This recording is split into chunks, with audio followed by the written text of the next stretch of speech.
বাংলাদেশ থেকে অনুপ্রবেশ হচ্ছে এবং তারপর তারা বিভিন্ন জাল নথি দেখিয়ে ভারতের পাসপোর্ট নিচ্ছেন। হিসেব করে দেখা যাচ্ছে যে হাসিনা সরকারের পতনের পর থেকে প্রচুর পরিমাণে বাংলাদেশিরা এসে এখানকার পাসপোর্ট নিয়েছেন। নিয়ে কোথায় যাচ্ছেন? তারা বিদেশে চলে যাচ্ছেন, তারা কিন্তু ভারতে থাকছেন না। কিন্তু কেন ভারতের পাসপোর্ট? এতে লাভ কি? আসলে বাংলাদেশের পাসপোর্টে ইউরোপের বিভিন্ন দেশে যাওয়া সম্ভব হয় না, কিন্তু ভারতের পাসপোর্টে অসুবিধা হয় না।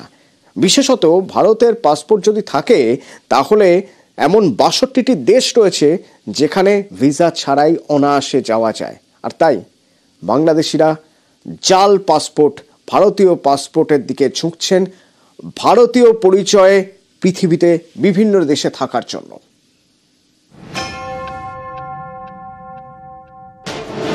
জাল নথি তৈরি করে ভারতীয় পাসপোর্ট, সেই পাসপোর্টই চলে যাচ্ছে বাংলাদেশিদের হাতে। ভারতীয় পাসপোর্ট দেখিয়ে তারা চলে যাচ্ছেন বিদেশে। এমনই চাঞ্চল্যকর তথ্য পেয়েছে কলকাতা পুলিশ। তারা জানতে পেরেছে ভারতের পাসপোর্ট নিয়ে 50 জন বাংলাদেশি বিদেশে রয়েছেন। কিন্তু কিভাবে? তদন্তকারীদের দাবি, বাংলাদেশের পাসপোর্টে বিভিন্ন দেশের ভিসা পেতে সমস্যা হয়, বিশেষ করে ইউরোপের বিভিন্ন দেশের ভিসা পেতে সমস্যা হয়। ভারতের পাসপোর্ট হাতে পেলে এই সমস্যা মিটে যায়। এই সুযোগেই জাল ছড়ায় পাসপোর্ট জালিয়াতি চক্র। বাংলাদেশিদের একটা খুব বড় অংশ রয়েছেন যারা বরাবরই বিদেশে থাকেন এবং বিদেশে তারা কাজকর্ম করেন, দেশে তারা রেমিট্যান্স পাঠান, টাকা পাঠান। বাংলাদেশের অর্থনীতিরও একটা খুব বড় ভিত্তি হচ্ছে এই বিদেশে থাকা বাংলাদেশিদের পাঠানো অর্থ বা রেমিট্যান্স। বাংলাদেশে যে পরিস্থিতির সৃষ্টি হয়েছে তার ফলে বাংলাদেশিরা কিন্তু এখন বেশিরভাগ যে উন্নত দেশগুলি, সেই দেশগুলিতে তাদের ভিসা এখন অ্যালাউ করা হচ্ছে না। এর ফলে যেটা হচ্ছে, ভারতের মতো একটি দেশে সেখানে বিভিন্ন দুষ্টচক্র সক্রিয় হয়ে উঠেছে যাদের মাধ্যমে বাংলাদেশিরা ফেক পাসপোর্ট তৈরি করে সেই পাসপোর্ট ব্যবহার করে তারা কিন্তু অন্যান্য দেশে সফর করছেন। ডাক বিভাগ এবং পাসপোর্ট অফিসের একজন করে অস্থায়ী কর্মীকে ইতিমধ্যেই গ্রেফতার করেছে পুলিশ। এবার তদন্তকারীদের নজর ডিআইবির একাংশের উপর। পাসপোর্ট দেওয়ার আগে ভেরিফিকেশন হয়। আবেদনকারীর বাড়িতে ভেরিফিকেশনে যান ডিআইবির গোয়েন্দারা। অভিযোগ, জেলায় ডিআইবি অফিসের একাংশের যোগসাজশেই বেআইনি কাজ হয়। ফিজিক্যাল ভেরিফিকেশন ছাড়াই পাসপোর্টের ছাড়পত্র দিয়ে দেওয়া হয় বলে অভিযোগ। তাই পুলিশের নজর এবার গোয়েন্দায়।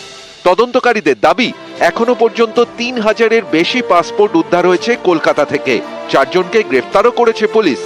চক্রের পান্ডা সমরেশ বিশ্বাস, তাকে জেরা করে আরও একজনের হদিশ মেলে। মঙ্গলবার রাতে বেহালার পর্ণশ্রী থেকে দীপঙ্কর দাস নামে একজনকে গ্রেফতার করেছে পুলিশ। বাজেয়াপ্ত করা হয়েছে প্রচুর নথি এবং কম্পিউটার। ধৃত দীপঙ্কর দাসের আরেক ঠিকানা হরিদেবপুর থেকে উদ্ধার হয়েছে নথি। 5 জন অ্যারেস্ট হয়েছে। 5ম জন যিনি, তাকে আজকে প্রোডাকশন হয়েছে। তার কাছ থেকে হিউজ সিজার আছে, তার মধ্যে প্রিন্টার থেকে শুরু করে কিছু ফেক ডকুমেন্ট আমরা পেয়েছি। কোর্ট 8 দিন অর্থাৎ 26/12 অবধি পুলিশ কাস্টাডি গ্রান্ট করেছে। নিউজ 18 বাংলা।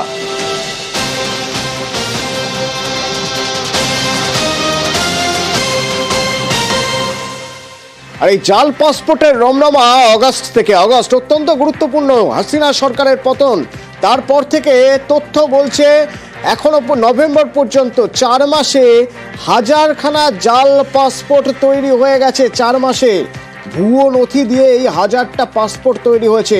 আর কি কি উঠে আসছে তদন্তে জানবো। আমার সঙ্গে রয়েছে অমিত। তবে যে পরিসংখ্যান তদন্তকারীদের হাতে এসছে তা যথেষ্ট উদ্বেগের বলেই মনে করছেন তদন্তকারী আধিকারিকরা।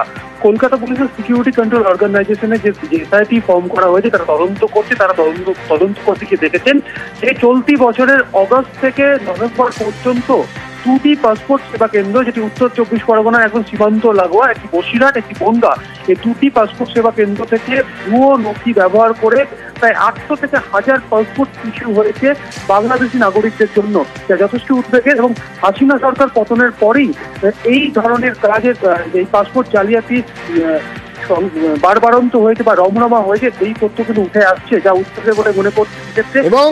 এবং অমিত, কেঁচো খুঁড়তে গিয়ে কেউটে বেরোচ্ছে। তাই এবার গোয়েন্দারা জাল পাসপোর্টের তদন্তে, এবার তাই গোয়েন্দারা, তাই তো অমিত?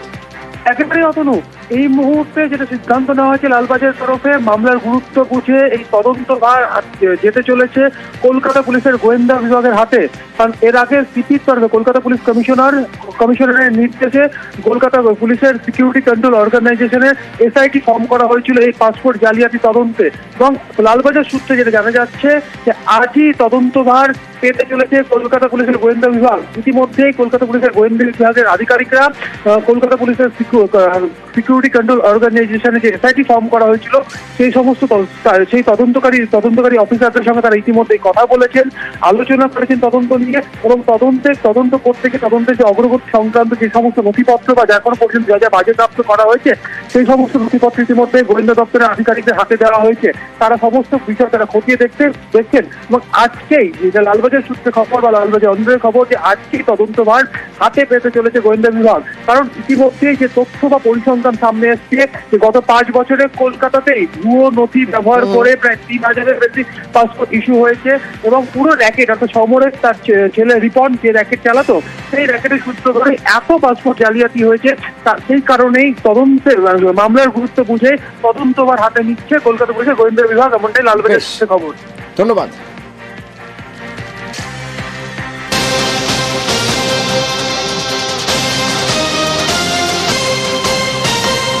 পাসপোর্ট পেতে গেলে তো সশরীর আগে দাঁড়াতে হবে পাসপোর্ট অফিসে, তো তার জন্য আগে বাংলাদেশ থেকে এদেশে আসতে হবে। কিভাবে আসবেন? বেআইনিভাবে অনুপ্রবেশ করছে, লাগাতার অনুপ্রবেশ করছে, এবং সেই অনুপ্রবেশের পর তারপর পাসপোর্ট বানানো জাল নথি দিয়ে। তো অনুপ্রবেশ রুখতে হবে আগে। ইতিমধ্যেই 4 জন বাংলাদেশি অনুপ্রবেশকারী নদিয়ায় গ্রেপ্তার, এবং যারা তাদের সাহায্য করছিল দালাল, 2 দালালও গ্রেপ্তার। কিভাবে তাদের গ্রেপ্তার করা সম্ভব হলো? আমার সঙ্গে রঞ্জিত রয়েছেন, সরাসরি একবার রঞ্জিতের সঙ্গে কথা বলবো। রঞ্জিত, 4 জন, তাদের মধ্যে 2 জন নাবালক, তাদের কিভাবে গ্রেপ্তার করা সম্ভব হলো? অর্থাৎ পুলিশের কাছে নির্দিষ্ট তথ্য ছিল, কোথা থেকে আসছিল এরা, কিভাবে তাদের গ্রেপ্তার করা সম্ভব হলো, আর কি জানতে পারছি আমরা?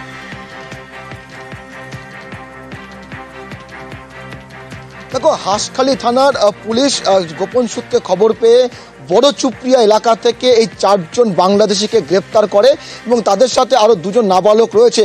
এর মধ্যে আরো তোমাকে জানিয়ে রাখি যে ভারতীয় 2 দালালকেও গ্রেপ্তার করতে পেরেছে পুলিশ। কারণ এর মধ্যে আনোয়ারা বিশ্বাস এবং বলাই রায়, এই 2 জন কিন্তু এই পাচার চক্রের সাথে যুক্ত ছিল বলে পুলিশ জানতে পারে, এবং আনোয়ারা বিশ্বাসের বাড়িতেই কিন্তু এরা আশ্রয় নিয়েছিল। মূলত 1 মাস আগে এই দলটি বাংলাদেশ থেকে তারা এই দেশে আসে, এবং এদের মাধ্যমে তারা কিন্তু ভারতবর্ষে আসে, এবং এখান থেকে তারা মুম্বাইতে পাড়ি দেয় কাজের উদ্দেশ্যে। এবং তাদেরকে বলা হয়েছিল যে মুম্বাইতে কাজ করতে যেতে, এবং সেখান থেকে থাকাকালীন তারা এখানে বসে এই যারা দালাল চক্রের সাথে যুক্ত রয়েছে তারা তাদের ভারতীয় কাগজপত্র তৈরি করে দেবে, অর্থাৎ আধার কার্ড, ভোটার কার্ড, এই সমস্ত কাগজপত্র তৈরি করে দেবে। সেই অনুযায়ী তারা কিন্তু 1 মাস মুম্বাইতে কাজ করে আবার হাঁসখালি চুপড়িয়া এলাকায় ফিরে আসে, এবং আনোয়ারা বিশ্বাসের বাড়িতে তারা আশ্রয় নেয়। এবং পুলিশ তদন্ত করে এবং গোপন সূত্রে খবর পেয়ে তাদেরকে গ্রেপ্তার করে, 2 দালালকে গ্রেপ্তার করে। তোমাকে জানি না কি, গত কয়েকদিন ধরে রানাঘাট পুলিশ জেলার পুলিশ তদন্তে নেমে তারা হাঁসখালি, ধানতলা এবং গাংনাপুর থানা এলাকা থেকে 32 জন বাংলাদেশি নাগরিককে গ্রেপ্তার করতে পেরেছে। পাশাপাশি যারা এই অনুপ্রবেশ বা দালাল চক্র যারা রয়েছে মোট 19 জনকে গ্রেপ্তার করেছে, এবং এই 3টে থানা মিলে। ফলে গত কয়েকদিন ধরে কিন্তু দফায় দফায় কিন্তু পুলিশ অভিযান চালাচ্ছে, এবং গতকাল অভিযান চালিয়ে এবং অনুপ্রবেশের ঘটনা ঘটছে, যা কমানোর চেষ্টা হচ্ছে, যা বন্ধ করার চেষ্টা চলছে, কিন্তু কেন অনুপ্রবেশ হচ্ছে? অর্থাৎ বাংলাদেশ থেকে এদেশে মানুষ আসছেন কেন?